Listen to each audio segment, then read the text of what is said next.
दुख दर्द भव के सब मिटे सतगुरु चरण नित से। दुख दर्द भव के सब मिटे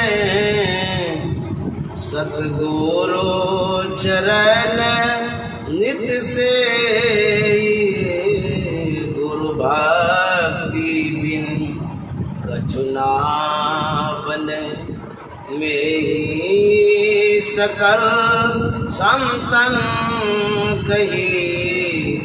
गुरु भक्ति बिन कछु ना बने।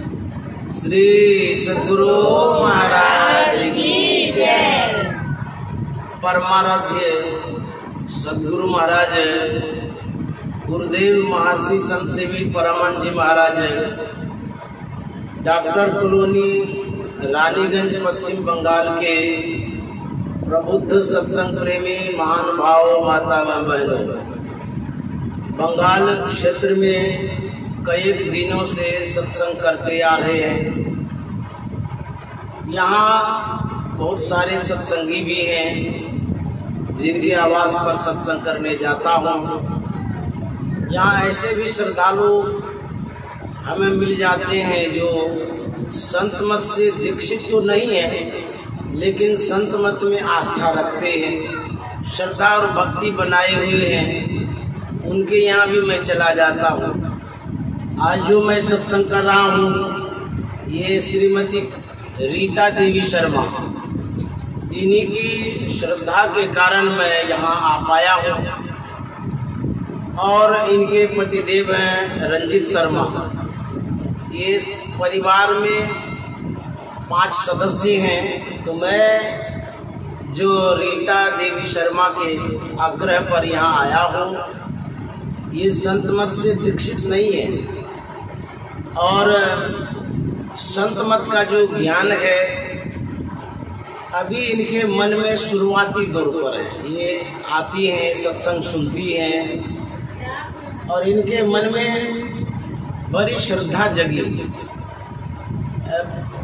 जब इन्होंने कहा कि मेरे मन में भी होता सत्संग कराऊं, कर देंगे, तो मेरी आदत ही है जो कहते हैं सत्संग करने के लिए किसी के यहाँ भी मैं चला जाता हूँ, चाहे कोई भी हो। हमको बुलाते हैं तो हम चले जाते हैं, क्योंकि यदि गंगा यह कहे मैं सिर्फ वैष्णव को शुद्ध करूंगी तो गंगा क्या गंगा है? खाली वैष्णव को शुद्ध करेंगे, जो मांसाहारी उसको कौन शुद्ध करेगा? वो दूसरी गंगा आएगी क्या? अरे गंगा का मतलब होता है कि उसमें जो भी डुबकी लगावे, मांस खाने वाला लगावे, मछली खाने वाला लगावे, दूध पीने वाला लगावे, घी खाने वाला लगावे, फल खाने वाला लगावे, जो डुबकी लगाएंगे गंगा का काम है उसको शुद्ध करना। उसी तरह से जो कोई सत्संग कराना चाहते हैं हम सबके यहाँ चले जाते हैं, जो भी हो जाकर के हम सत्संग कर देते हैं और उसके बाद जो होने का होता है वो गुरुमाज करते हैं। उसी तरह से रीता शर्मा ने जो बुलाया मैंने सार स्वीकार किया, हाँ कर देंगे, इसमें क्या है। और ये बड़ी दीनता पूर्वक विनम्रता पूर्वक कह रही थी कि मेरे यहाँ तो छोटा सा घर है, अब उसमें सत्संग कैसे होगा, नहीं होगा। हम बोले हम तो सड़क पर भी सत्संग करते हैं, कुर्सी पर बैठ के कर देंगे, खड़े खड़ कर देंगे। अरे ये को बीता तो जगह होवे करेगा, उसमें क्या हम कर देंगे। तो इसके मन में बड़ी खुशी हुई, तब इन्होंने कहा कि हम कराएंगे। तो आज मैं इनके घर पर आया हूँ और इनको बहुत बहुत साधुवाद देता हूँ कि इतना हिम्मत इनके मन में हुआ सत्संग कराने का, तो बहुत बड़ी बात है। एक शहर में आंधी तूफान आ गई, वर्षा होने लगी, भगदड़ मच गई। शहर में जब लोग बचने के लिए किसी के दुकान में जाते हैं, मकान में जाते हैं, तो सब शटर गिरा लेता, घुसने नहीं देता। कैसे नहीं नहीं यहाँ जगह नहीं है, यहाँ से जाइए दूर। लोग बचने के लिए जाते तो है लेकिन बचाता कोई नहीं है। सब अपने दरवाजे को बंद कर लेते हैं और सब अपने अपने घर में रहते हैं। इधर जो लोग होते हैं अपना भटकते रहते हैं, भागते रहते हैं।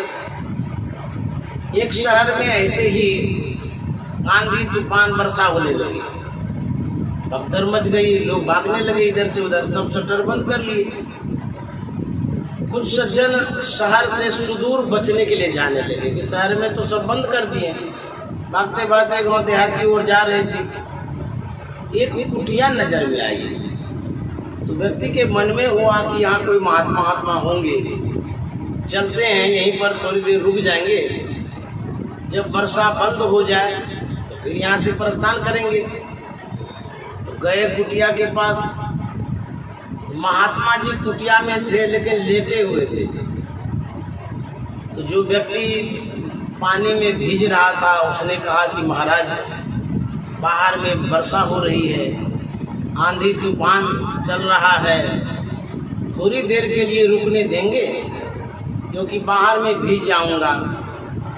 महात्मा ने कहा हाँ आइए, इसमें क्या है, रुक जाइए। तो वो भीतर चले गए। ठीक तुरंत बाद एक और व्यक्ति आता है, उसने कहा कि मैं भी कुछ देर रुकना चाहता हूँ, रुकने देंगे? बोले हाँ हाँ आ जाइए। फिर तीसरा आदमी आया, बोला कि मैं भी रुकना चाहता हूँ इस कुटिया में।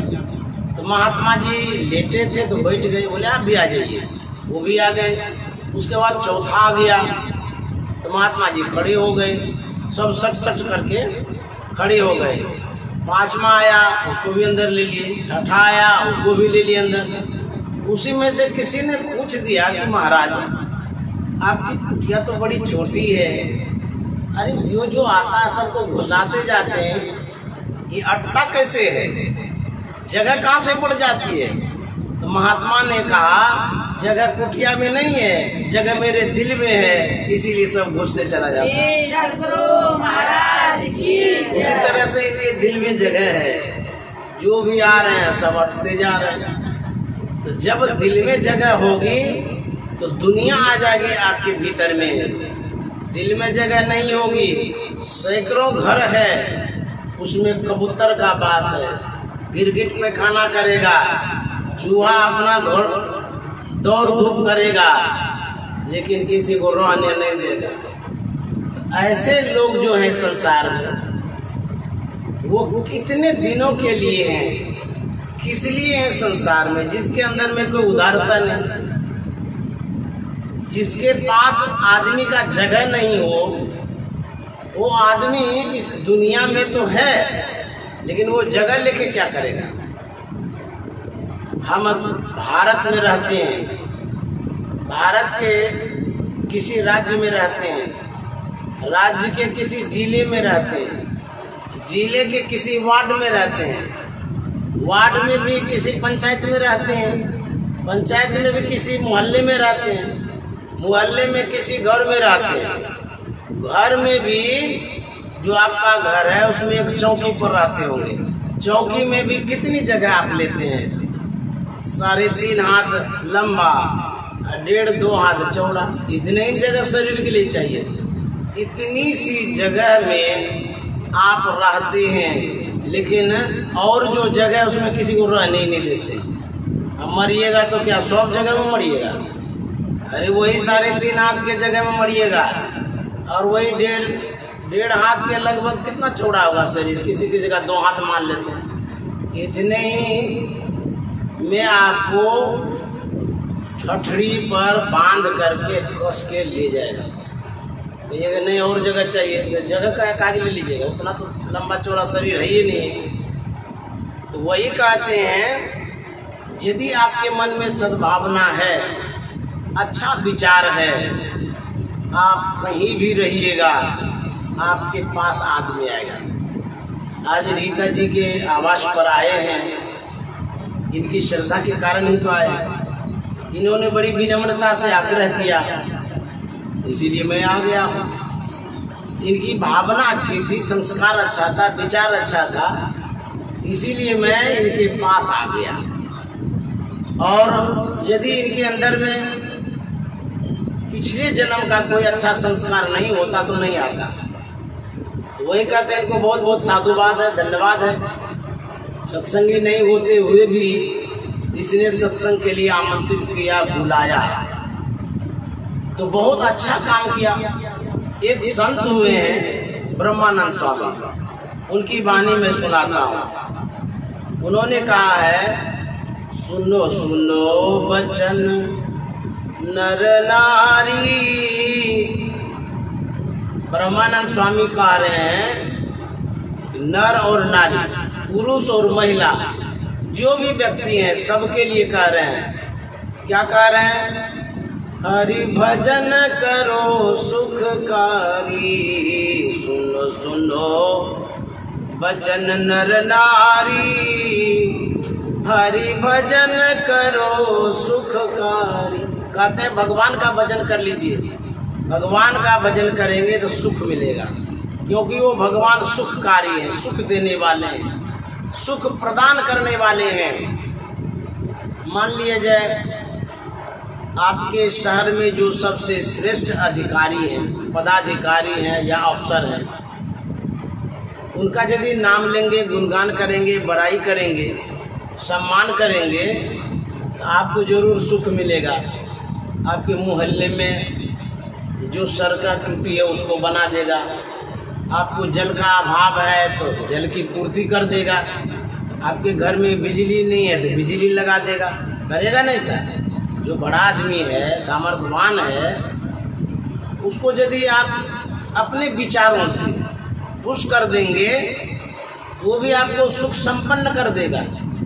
जैसे रीता शर्मा जी ने श्रद्धा दिखाई, सत्संग भी किया, हमारे सत्संग में आई है, तो अब जा करके इनके श्रद्धा भाव से मैं भी प्रसन्न हो गया। इन्होंने जो आग्रह किया कि मेरे यहाँ सत्संग कर दीजिए, मैं भी सोचा कि अरे हमारे सत्संग में जब आते हैं, ये समय देते हैं, तो मुझे भी इनके यहाँ सत्संग करना चाहिए। मेरा भी धर्म बनता है कि जब आप हमारी बातों को सुनते हैं तो आपकी बातों को हम सुने। इन्होंने जब कही तो मैं भी आ गया। ब्रह्मानंद स्वामी कहते हैं जो परमात्मा है, ईश्वर है, उनका भजन हम क्यों करें? कहते हैं वो सुख प्रदान करने वाले, सुख देते हैं। क्या सुख देते हैं? परमात्मा के विषय में बहुत लोग नहीं जानते, परमात्मा किसे कहते हैं, भगवान किसे कहते हैं, वो क्या करते हैं, ये बहुत लोग नहीं जानते हैं। जैसे जिस धरातल पर हम अभी बैठे हैं, ये जो धरती है, जमीन है, ये आपकी जमीन नहीं है। कहेंगे नहीं हम खरीदे हैं, खरीदे तो हैं, लेकिन मिट्टी जो है वो परमात्मा ने दिया है। मिट्टी परमात्मा का है, इसीलिए उसको जमीन कहते हैं। जमीन परमात्मा का है। परमात्मा का ये उपकार है कि हमको जमीन दिया बैठने के लिए। यदि परमात्मा जमीन खींच लेंगे तो पानी में रहिएगा। तो परमात्मा का उपकार यदि ढूंढिएगा तो पता चलेगा परमात्मा ने जगह दिया, परमात्मा ने पानी दिया। कोई वैज्ञानिक ने नहीं बनाया पानी को, परमात्मा ने अग्नि दिया, परमात्मा ने हवा दिया, परमात्मा ने आकाश दिया। तो परमात्मा के उपकार को हम नहीं जान पा रहे हैं, इसीलिए उसका नाम नहीं लेते हैं। तो स्मरण दिलाने के लिए संत महात्मा कहते हैं, सुनो सुनो बचन नर नारी, हरि भजन करो सुखकारी। सुनो सुनो बचन नर नारी, हरि भजन करो सुखकारी। भगवान का भजन करना चाहिए, भगवान का नाम लेना चाहिए। ब्रह्मानंद स्वामी आगे के पद से कह रहे हैं, क्या कह रहे हैं? जिन रचा शरीर तुम्हारा, उसका क्यों नाम विसारा। जिन रचा शरीर तुम्हारा, उसका क्यों नाम विसारा। जी कृत घन सठ मूढ़ या नारी, हरि भजन करो सुखकारी। कृत घन सठ मूढ़ या नारी, हरि भजन करो सुखकारी, सुनो सुनो वचन नर नारी, हरि भजन करो सुखकारी। ब्रह्मानंद स्वामी कहते हैं ये जो शरीर की रचना हुई है, देह जो बनी है, ये परमात्मा ने बनाया। 9 महीनों तक परमात्मा ने गढ़ा है माँ के गर्भ में। जो कहेंगे परमात्मा कैसे बनाए हैं, कैसे किए हैं। परमात्मा की यदि कृपा न हो तो एक पत्ता भी नहीं हिलेगा। अब देखिए, जब माँ गर्भवती होती हैं, पेट में बच्चा होता है, तो पेट में जो बच्चा होता है वो उल्टे टंगा रहता है। सुनते हैं कि पैर ऊपर रहता है, सिर नीचे रहता है। अच्छा, यदि आपको 10 रोज 20 रोज बाथरूम में उल्टा टांग करके रख दें तो रहिएगा, बाप रे दम घुट जाएगा, मरिए जाएंगे बाथरूम में। लेकिन वह बच्चा 9 महीनों तक माँ के गर्भ में उल्टे टंगा हुआ रहता है। माँ के पेट में जो स्पेस है, जो जगह है, स्थान बहुत कम है। जितना शरीर है बच्चे का उतना ही वो है। उसके बाद पैखाना है, पेशाब है, मलमूत्र भरा हुआ है, मांस है, खून है, सब कुछ भरा हुआ है वहाँ पर जहाँ बच्चा रहता है। इतना वह पवित्र स्थान में वो रहता है। माँ सांस लेती है तो बच्चा सांस लेता है। माँ रोटी खाती है, वो भी पच जाता है वो जठराग्नि में। माँ भुजा खाती है तो वो भी जठराग्नि में पच जाती है। सत्तू खाती है, जो भी मुलायम या कड़ी चीज माँ खाती है वो जठराग्नि में सब पच जाता है। लेकिन कमल से भी कोमल जो बच्चा है 9 महीनों तक पेट में रहता है, लेकिन कभी नहीं वो पकता है, नहीं तो जल करके राख हो जाएगा। पेट छुइए तो देखिए नाभि के पास कितनी गर्मी रहती है, अब भीतर में कितनी गर्मी होगी, बहुत गर्म होता है पेट। उसी बीच में बच्चा रहता है तो कहते हैं परमात्मा बचाते हैं, उसकी रक्षा परमात्मा ही करते हैं।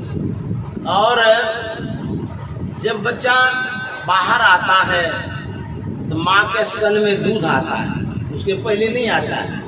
देखिए परमात्मा की कितनी बड़ी कृपा है। जिस बच्चे को परमात्मा ने रचा है, बनाया है, उसके लिए दूध की व्यवस्था कर देते। कितना दूध? माँ के स्तन में जो दूध होता है ना घटता है ना फटता है। जितना बच्चा पी सके पी ले। वह दूध कैसा होता है? वह दूध हल्का गुनगुना जैसा होता है। माता जी को पता होगा। हल्का गुनगुना इसलिए होता है यदि ठंडा हो जाएगा तो बच्चा पचा नहीं सकेगा। जब माँ के पेट में कौन सा हीटर लगा हुआ है कि गुनगुना दूध आते रहता है? ये परमात्मा का हीटर है, समझ गए? तो परमात्मा बच्चे के लिए व्यवस्था किए हैं, जब भी बच्चा दूध पिएगा तो गुनगुना दूध आएगा। अच्छा, दूध किसी एक स्थान पर रखा हुआ नहीं है तो कैसे निकलता है? माँ जब बच्चे को प्रेम से दूध पिलाती है तो प्रेम का वो प्रवाह है, धारा, समझ गए? तो पूरे बॉडी से दूध बन करके आता है बच्चों के लिए। नहीं तो दूध नहीं रहता है, एक जगह एकत्रित प्रेम से दूध उत्पन्न हो जाता है। ये परमात्मा की देन है, उनकी कृपा है। बच्चा जो है ना उस दूध को बढ़िया से पीता है। यदि माँ गुस्सा करे दूध पिलाने के समय, वह दूध जहर हो जाएगा। एक पत्रिका में मैंने पढ़ा था, विदेश का ये रिसर्च है, खोज है। तो हुआ क्या, एक महिला नन्हे मुन्ने बच्चे को लेकर के जा रही थी। जो रिसर्च करने वाले थे, शोध करने वाले थे, वो एकाएक उस महिला को घेर लेता है। घेर करके बच्चा छीन लेता है, छीन करके जंगल में भाग गया। अब तो बेचारी बच्चे के बिना चटपटाने लगी, रोने लगी, चिल्लाने लगी, हाय हाय करने लगी। खूब रो रही है, खूब बेचैन हो गई वो। होते होते होते थोड़ी देर में वह व्यक्ति आता है और उस बच्चे को माँ को दे देता है। तो जैसे ही दे दिया, माँ तुरंत स्तन में लगा करके दूध पिलाने लगती है। जैसे बच्चा के पेट में दूध जाता है, वैसे बच्चा की मृत्यु हो जाती है। ऐसा क्यों हुआ? तो रिसर्च वाले, शोध वाले कह रहे थे, माँ की जो भावनाएं हैं, प्रसन्नता वाला या गुस्सा वाला, दूध पर प्रभाव पड़ जाता है। यदि माँ गुस्सा में हो तो दूध नहीं पिलाना चाहिए, तो दूध जड़ जैसा हो जाता है। माँ जब प्रसन्न रहे तब पिलाना चाहिए, शोध किया हुआ बात है। बच्चा जब बाहर आता है तो गुनगुना दूध मिलता है। उसके बाद वह दूध जब तक पीना चाहे पीते रहता है। आप फ्रिज में जब दूध रखते हैं फिर निकालते हैं, गर्म नहीं रखिएगा तो फट ही जाएगा, फट जाता है। ऐसा दूध जो है ना कुछ घंटों तक रह जाएगा ठीक से, तो उसके बाद विशेष देर होने से फट जाता है। अच्छा, माँ के स्तन में जो दूध है वो फटता क्यों नहीं है? कभी तो माँ कुछ किया नहीं है उस दूध के लिए। परमात्मा के द्वारा कौन सा फ्रिज बनाया हुआ है पेट में जो कि दूध फटता नहीं है? परमात्मा की बहुत बड़ी कृपा है। तो बच्चे के लिए ऐसा व्यवस्था वो करके रखता है। जब बाहर आ जाता है, फल फूल मेवा मिष्ठान कितना भांति का बच्चे के लिए व्यवस्था करता है। तो इस तरह से परमात्मा की कृपा से वह बच्चा व्यवस्थित रहता। इतना जो वो कृपा करते हैं उसका क्या नाम भी नहीं लेंगे, याद भी नहीं करेंगे। इसीलिए कहते हैं, जिन रचा शरीर तुम्हारा उसका क्यों नाम विसारा जी। तब ब्रह्मानंद स्वामी कहते हैं, कृत घन सठ मूढ़ या नारी। क्या कहा दी? कहते वो कृतघ्नि है, पापी है, जो भगवान का नाम नहीं लेता है। और कहता सठ है, वो दुष्ट है, वो दुर्जन है।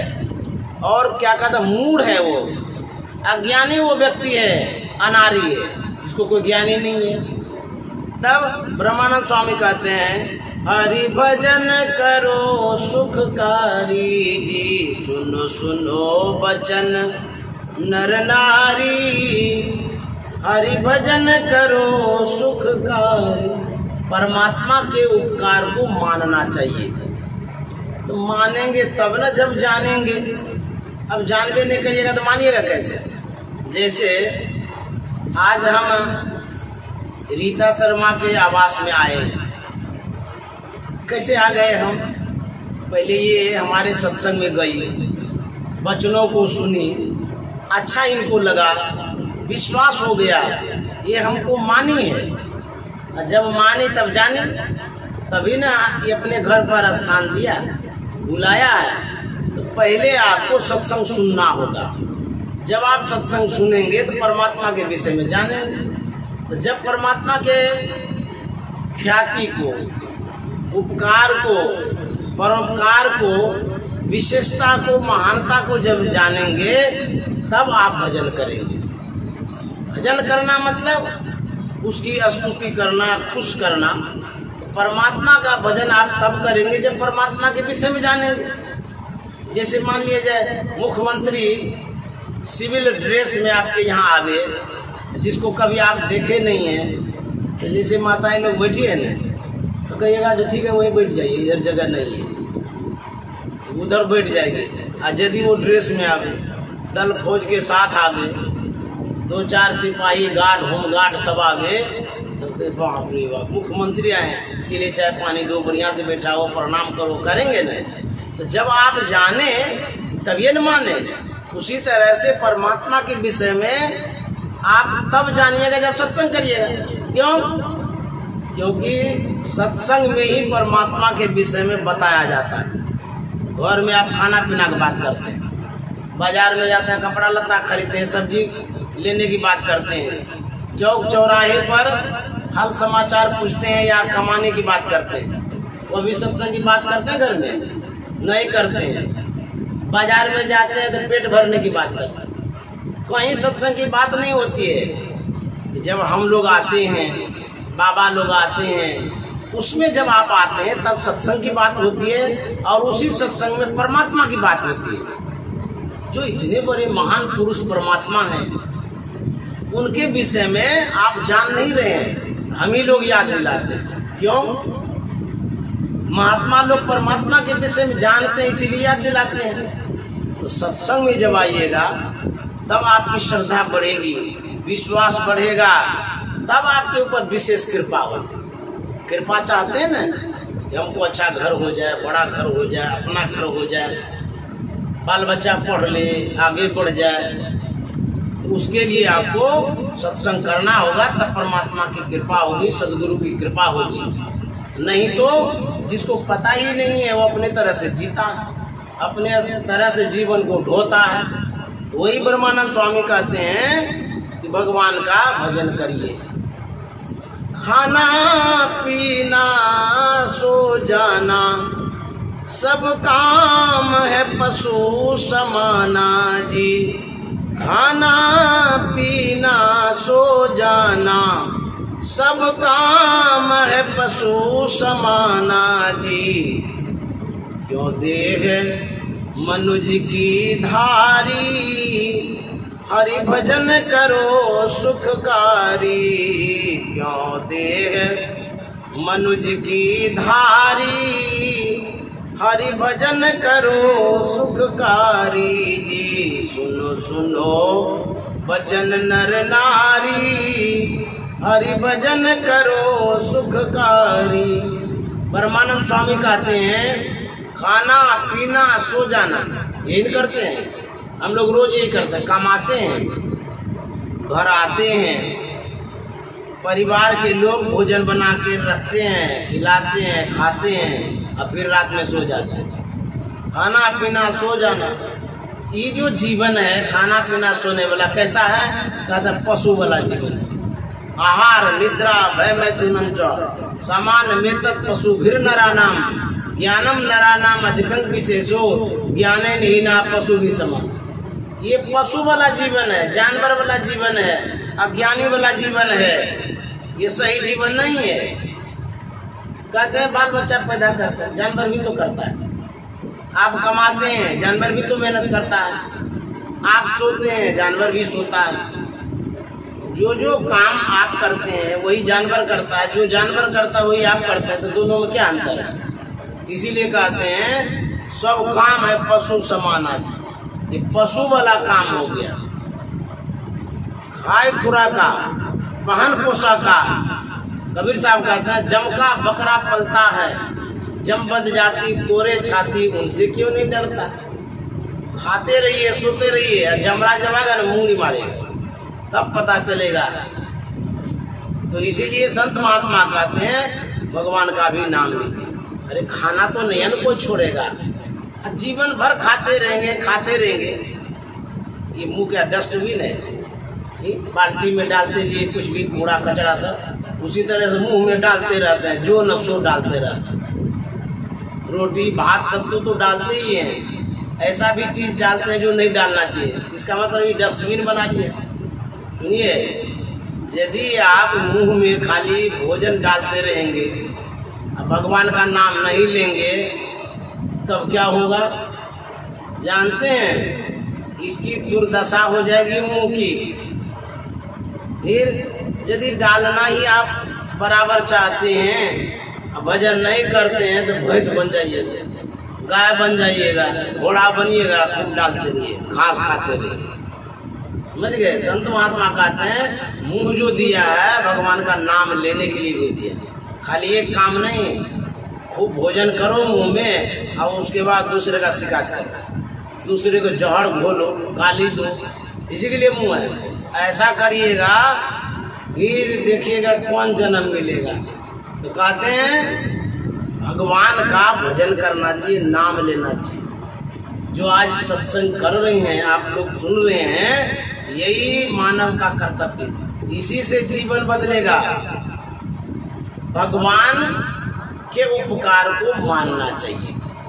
उन्होंने जो उपकार किया है, गोस्वामी जी ने कहा है, हरि तुम बहुत अनुग्रह किन्नो, हे हरि परमात्मा आपने बहुत अनुग्रह किया, कृपा किया है। क्यों? साधन धाम विबुध दुर्लभ तनु मोहि कृपा कर दी। ये जो मनुष्य का शरीर है ये साधन धाम, इतना अनमोल शरीर भगवान ने दिया है, परमात्मा ने दिया है। उन्होंने जो अनुग्रह किया है, क्या उसका नाम भी नहीं लेना चाहिए? भगवान का लेना चाहिए, यदि नहीं लेंगे तो दुख भोगना पड़ेगा। एक भगवान बुद्ध के समय की कहानी है। एक भिक्षु था, भिक्षा मांग करके जो जीवन यापन करता था, उसका नाम था सारिपुत्र। भगवान बुद्ध के जितने भिक्षु होते थे, भिक्षा मांग करके ही जीवन यापन करते थे। एक दिन एक सेठ के यहाँ गया। उस सेठ बड़ा कंजूस था, कुछ भी नहीं देता था किसी साधु महात्मा को। वहाँ जब गया, आवाज लगाए भिक्षाम देही। बाहर तो आया, देखा कि जवान साधु है, हट्टा खट्टा शरीर है, भीख मांग रहा है। एक तो कंजूस था वो, और उसमें भी उसने देखा कि जवान साधु है, कड़वी बात कहना शुरू किया। कमा के नहीं खाया जाता, भीख मांगने के लिए आए, इतना हट्टा कट्टा शरीर है, भीख मांग करके जीवन यापन करते, भागे यहाँ से, कुछ नहीं मिलने वाला है यहाँ पर। सारिपुत्र वो वहाँ से चल दिया। चलो भाई, नहीं दिया तो कोई बात नहीं है। फिर दूसरे दिन फिर आ गया उसके दरवाजे पे, फिर आवाज लगाता है भिक्षाम देही। जब वो सेठ निकला, वो देखता कि वही महात्मा जो कल आया था। अरे कहता है कंजूस सेठ, आपको तो बोले यहाँ कुछ नहीं मिलेगा, क्यों बार बार आते हैं? क्या आप सोचते हैं बार बार आने सब दे देंगे? कुछ नहीं मिलेगा यहाँ, जाइए कमा के खाइए, हम देने वाले नहीं हैं, हम किसी को नहीं देते कुछ भी। फिर चले गए वो, तीसरे दिन फिर चले गए, छोड़ते ही नहीं दरवाजे पे। जब गए, देखिए साधु महात्मा जो होते हैं वो सिर्फ आपसे भोजन नहीं चाहते हैं, नहीं भी दीजिएगा तो कहीं मिल जाएगा। लेकिन यदि आपका भाग्य बदलने वाला होता है तो साधु का दर्शन होता है। गुरु महाराज के जीवन चरित्र में भी ऐसा है। जब गुरु महाराज को दर्शन हुआ था दो साधु का, तब संत मत का संयोग बैठा था गुरु महाराज। साधु महात्मा का जब भी दर्शन हो, समझ लीजिए कि कोई न कोई अच्छा होने वाला है। अभी धर्मदास जी महाराज का सुना है ना, भाग आज हमरो भाग जगले सदगुरु ले पौर्णमा। जब भी संत महात्मा आते हैं, जहाँ भी उनका भाग्य जग जाता है। तो सारिपुत्र जो जा रहे थे उसको सुधारने के लिए जा रहे थे, लेकिन जो कुछ भी कहते थे सुन के चले आते थे। तीसरे दिन गए और गुस्सा में आ गए से। आप क्या समझते हैं, बार बार मेरे यहाँ आते हैं और कोई दरवाजा नहीं? आपको किसी घर पर नहीं जाते हैं, यहीं आ जाते हैं, कुछ देंगे ही नहीं। आप क्या समझ रहे हैं, आने से दे देंगे क्या? यहाँ कुछ मिलने वाला नहीं है।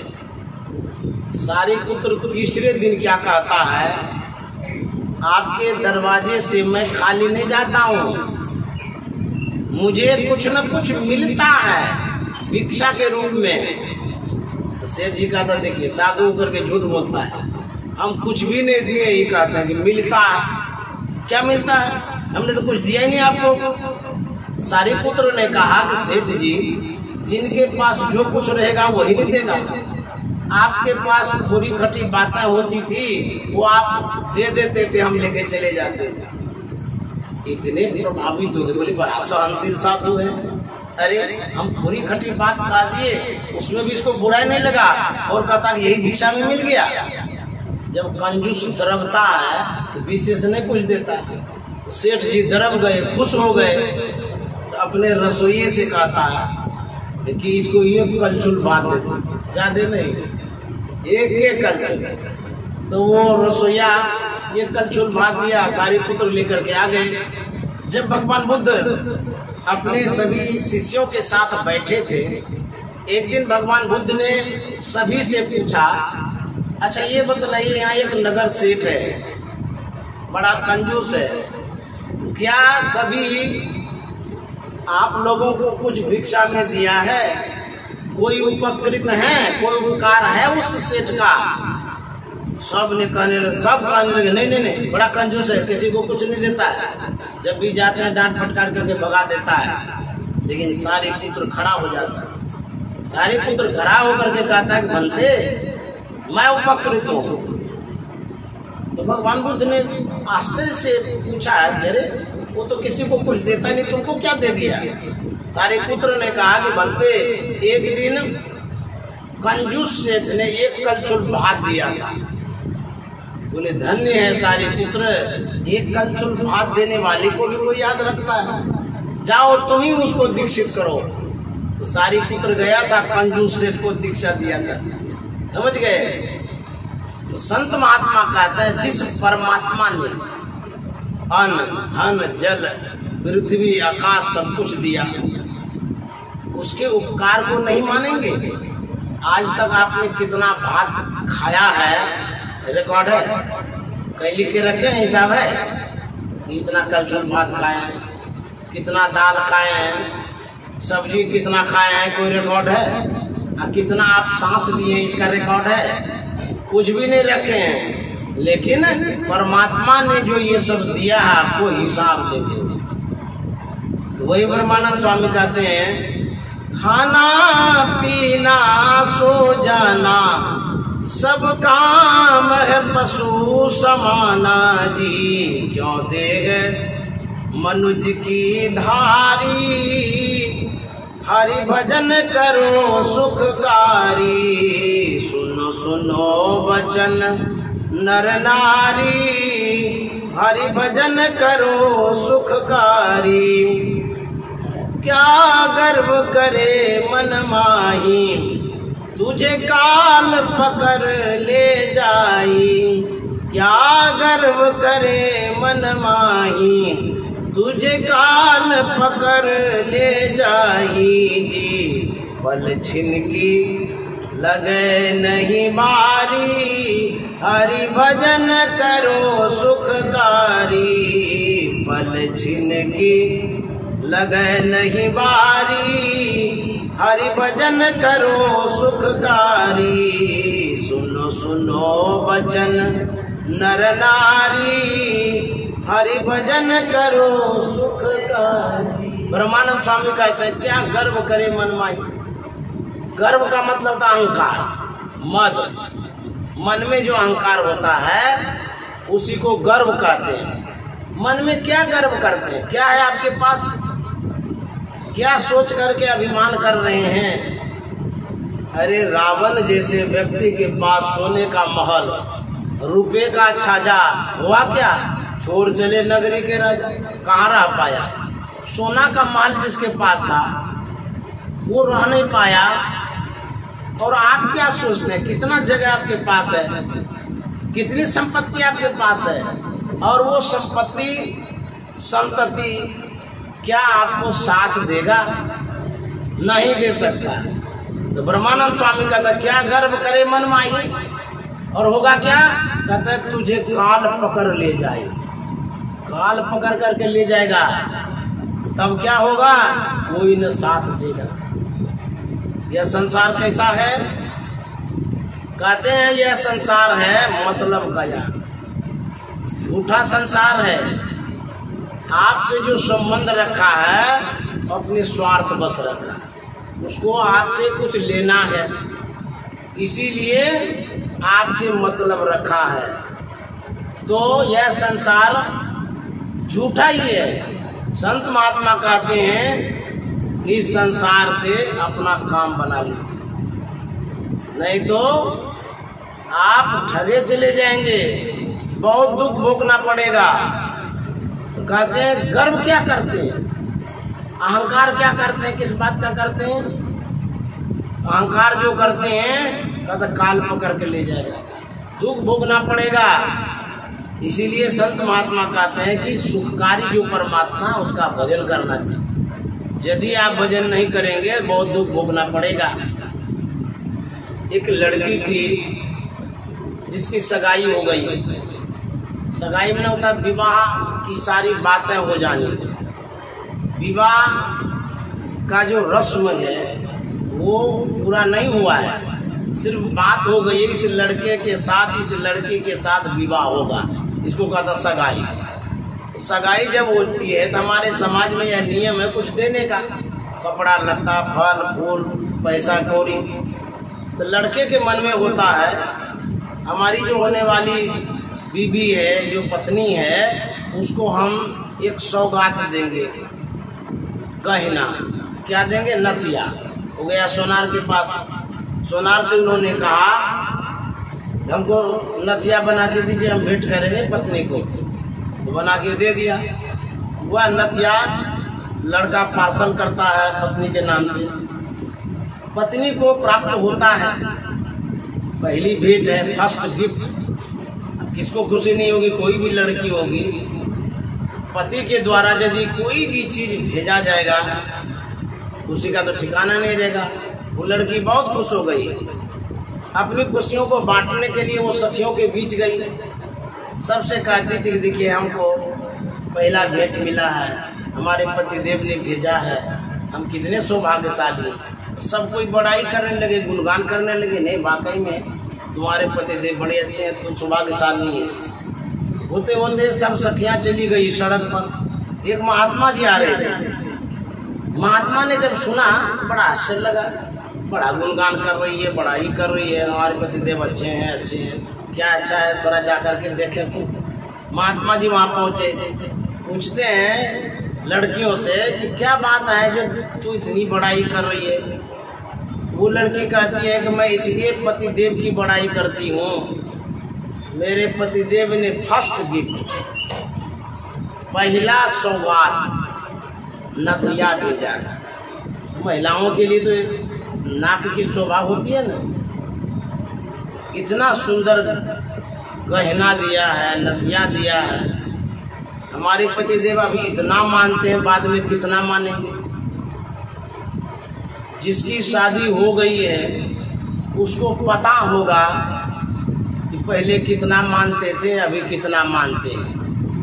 लड़की कहती है अभी इतना मानते हैं तो बाद में कितना मानेंगे।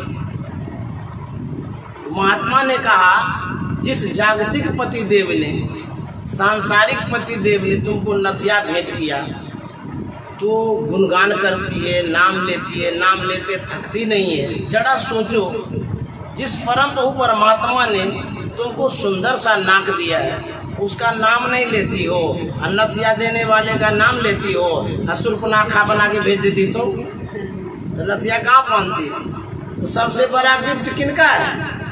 अरे नाक देने वाले का है। तो नाक किसने दिया है? परमात्मा ने दिया है। तो जब परमात्मा ने सुंदर सा नाक दिया है, उसका नाम नहीं लेते हैं, और पतिदेव ने नथिया दे दिया तो गुणगान करती रहती हो, खुश करती हो। परमात्मा को खुश करो, उसका भी नाम लो। वही संत महात्मा कहते हैं सुनो सुनो बचन नर नारी, हरि भजन करो सुखकारी। सुनो सुनो बचन नर नारी, हरि भजन करो सुखकारी।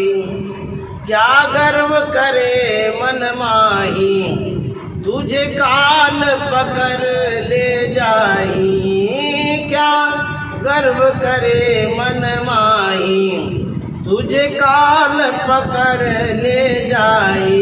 जी पल छिन की लगे नहीं बारी, हरि भजन करो सुखकारी।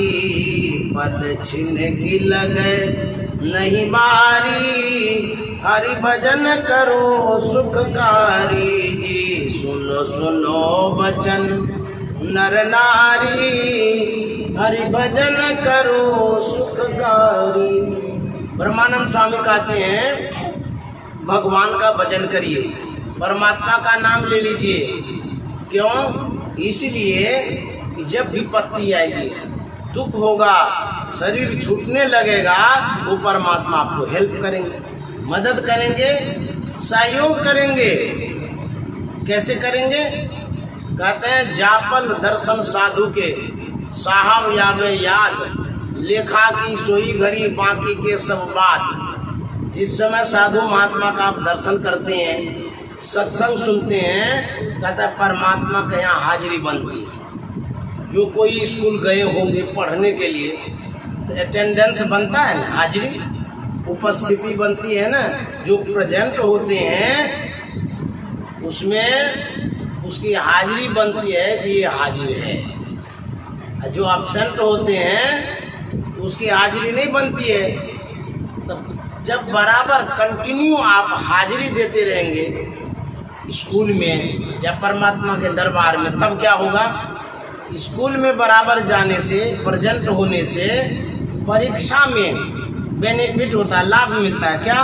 मान लिया जाए 1 अंक से वह विद्यार्थी जो रेगुलर है, बराबर आता है, फेल होने वाला है, तो टीचर जानता है उसको, नहीं ये रेगुलर विद्यार्थी तो बराबर आता है। 1 पॉइंट से जो फेल हो रहा था, बराबर आने के कारण वह मास्टर उसको पास कर देता अपने पावर से, जबकि वो जितना लिखा उतना नंबर देंगे, लेकिन फिर भी रेगुलर होने के कारण, बराबर आने के कारण उसको पास कर देते। ठीक उसी तरह से यदि आप बराबर सत्संग करेंगे, सत्संग बराबर करने से हाजिरी यदि देते रहेंगे, तब क्या होगा? मान लिया जाए हम वैसा ध्यान नहीं कर पाए, उतना हमारा धर्म नहीं हो पाया, यदि हम नरक की ओर जाने वाले होंगे, जो उतना धर्म है नहीं जो स्वर्ग जाएंगे, बराबर सत्संग करेंगे, तब क्या होगा? तो गुरु महाराज देखेंगे कि हमारा जो ये सत्संगी है, बराबर सत्संग करने वाला है, इसका उतना पॉइंट नहीं हुआ है स्वर्ग जाने तक का। तो उस समय, जिस समय आप नरक जाने लगेंगे, उस समय गुरु महाराज अपनी कृपा से, पावर से आपको स्वर्ग भेज देंगे, नरक से बचा देंगे। इसलिए सत्संग करते रहे, सत्संग से लागी रहो रे भाई, तेरी बिगड़ी बात बन जाएगी। कोई भी व्यक्ति हो, सत्संग करना चाहिए, इसी से सुधार होगा, उद्धार होगा। सत्संग करना मन तोड़, शरण संतन की अंतर अभिलाषा लगी रहे चरणन की। ये तुलसी साहब कहते हैं सत्संग करिए। संसार में 100 दिन तो रहते ही है, संसार छोड़ने के लिए हम लोग थोड़ा कहते हैं, लेकिन जब वक्त मिले, मौका मिले, साधु महात्मा मिले, या आपको बगल में जो ये गायत्री जी हैं, ये सत्संग करते हैं 27, कभी कभी मौका लगा करके इनके यहाँ भी चले जाइए, तब क्या होगा? हाजिरी होगी। इससे आपके जीवन में उद्धार होगा, कल्याण होगा। अब 2 पद है, उसको पूरा करके समाप्त करेंगे। ब्रह्मानंद स्वामी कहते हैं, विषयों से मन को मोरो, और करना क्या है? हरि चरण कमल में जोरो, विषयों से मन को मोरो, हरि चरण कमल में जोरो जी। ब्रह्मानंद मिटे भय भारी, हरि भजन करो सुखकारी। ब्रह्मानंद मिटे भय भारी, हरि भजन करो सुखकारी जी। सुनो सुनो वचन नर नारी, हरि भजन करो सुखकारी। ब्रह्मानंद स्वामी कहते हैं, विषयों से मन को मोड़ो। विषय किसे कहते हैं?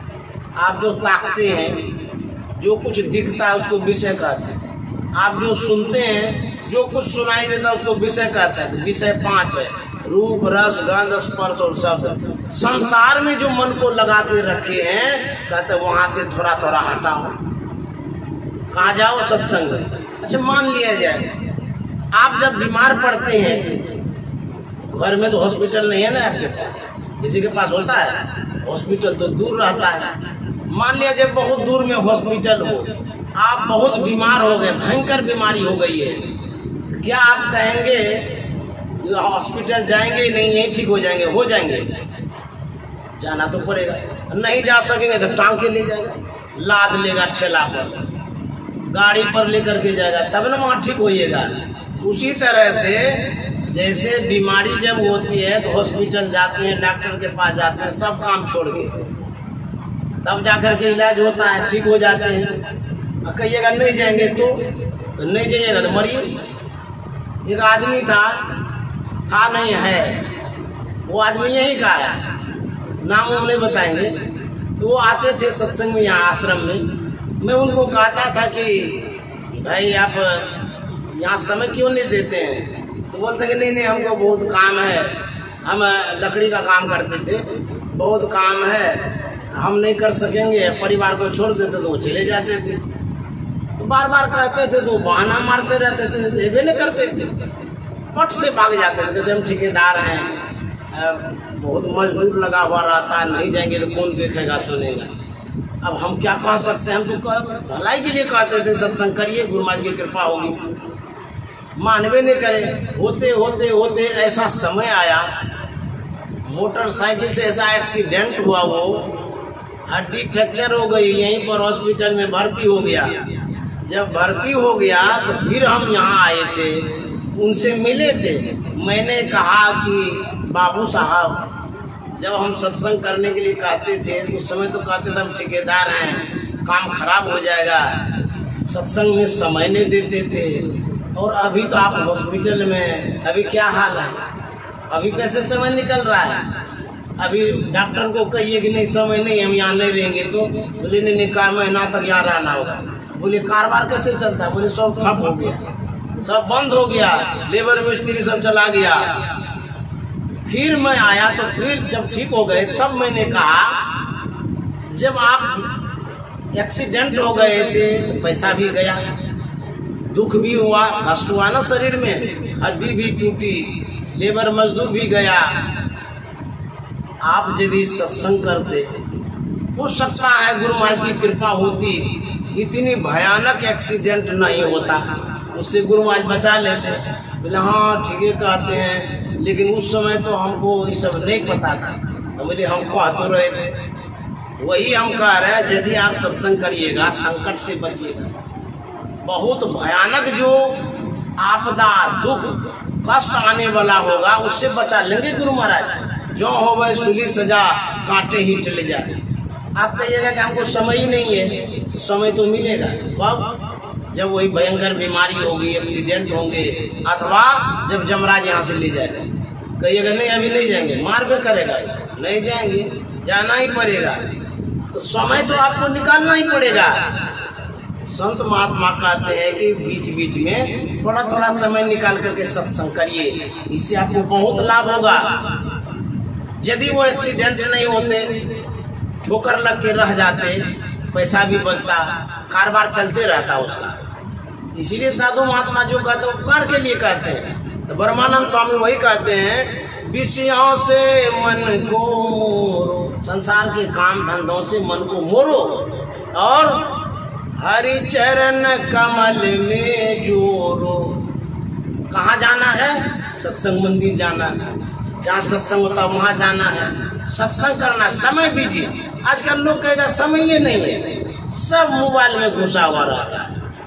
पत्नी उधर बेचारी ताक रही है, अब पति वहाँ मैसेज कर रहा है। ले कैसा बेवकूफ आदमी है। अरे दिन भर जो काम किए, कम से कम घर जब आए हैं तो कम से कम मोबाइल को ऑफ तो कर दीजिए, गप करिए, बातचीत करिए, मिलिए जुलिए, बच्चे को समय दीजिए। नहीं हर वक्त मोबाइल में घुसा रहेगा, मोबाइल देखते रहेगा, कोई मतलब ही नहीं है।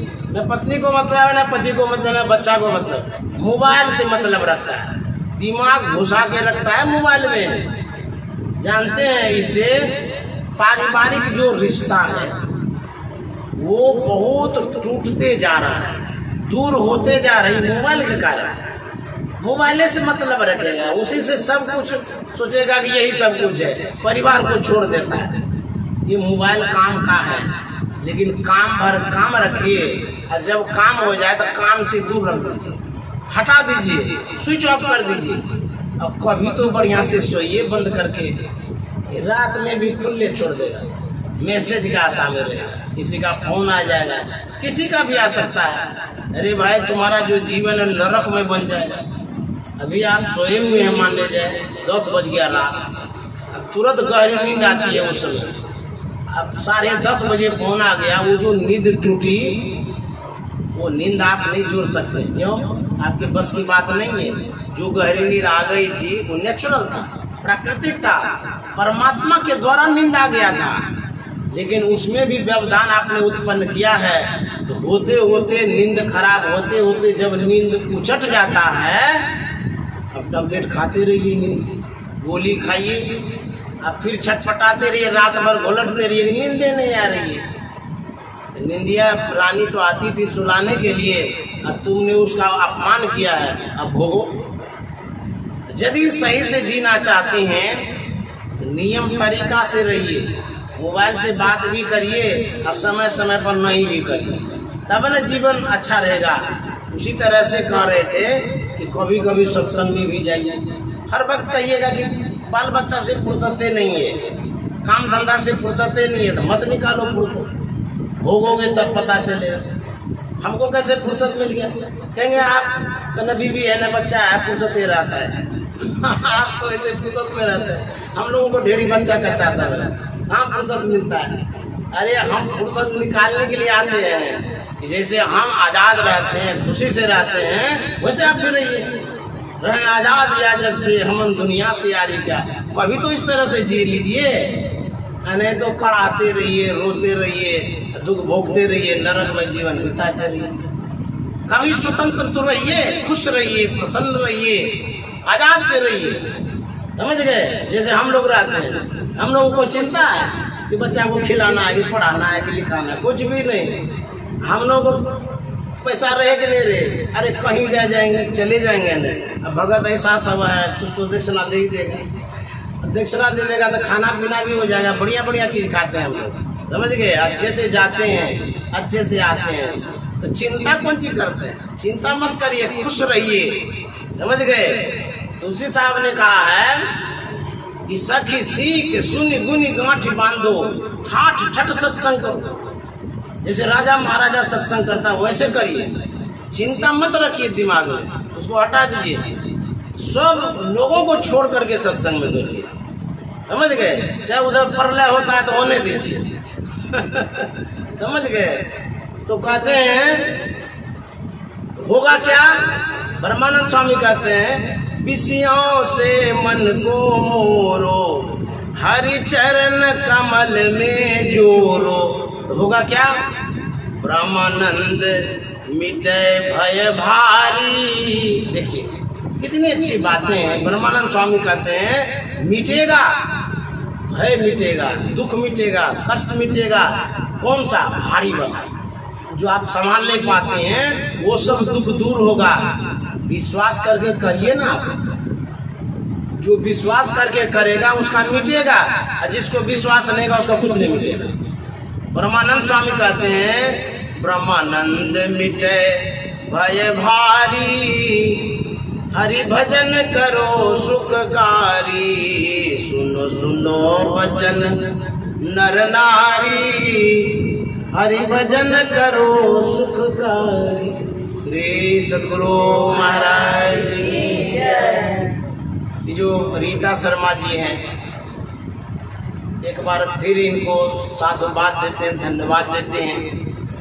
इनके संस्कारों को मैं सराहता हूँ कि देखिए कैसा संस्कार है कि इन्होंने सत्संग करा लिया। जो सत्संग करते हैं उनके जीवन में परिवर्तन होता है, बहुत बड़ी कृपा होती है। सत्संग करते रहिए, जीवन में बदलाव आएगा। चाहे आप गरीब हैं चाहे कोई भी हैं, सत्संग गरीब नहीं देखता है। सत्संग आपकी सात्विक भावना को देखता है, श्रद्धा भक्ति को देखता है। इसीलिए मैं यही निवेदन करूंगा, सबके सब ऐसे सत्संग कराते रहिए, जुड़े रहिए और अपना कल्याण करिए। श्री सद्गुरु